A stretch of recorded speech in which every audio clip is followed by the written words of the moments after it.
প্রিয় ভাইয়েরা, আমি এরপর আপনাদের মাধ্যমে গোটা দেশবাসীর কাছে আবেদন রাখতে চাই, জোট সরকার 4 বছরে যেই উন্নয়ন উৎপাদনের ধারা সৃষ্টি করেছে, শিক্ষা সম্প্রসারণে, শিক্ষার উন্নয়নে ঐতিহাস সৃষ্টি করেছে, রাস্তাঘাট সহ যোগাযোগ ব্যবস্থার উন্নয়নে ইতিহাস সৃষ্টি করেছে, অর্থনীতির ময়দানে শৃঙ্খলা ফিরিয়ে এনেছে, আত্মকর্মসংস্থান, দারিদ্র্য বিমোচনে ঐতিহাসিক ভূমিকা পালন করেছে।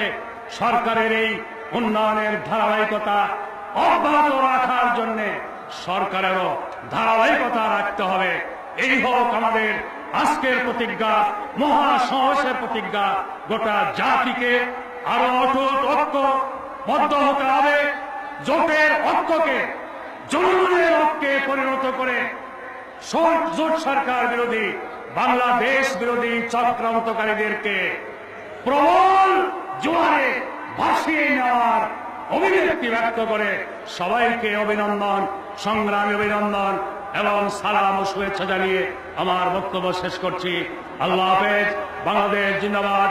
4 দলীয় জোট জিন্দাবাদ।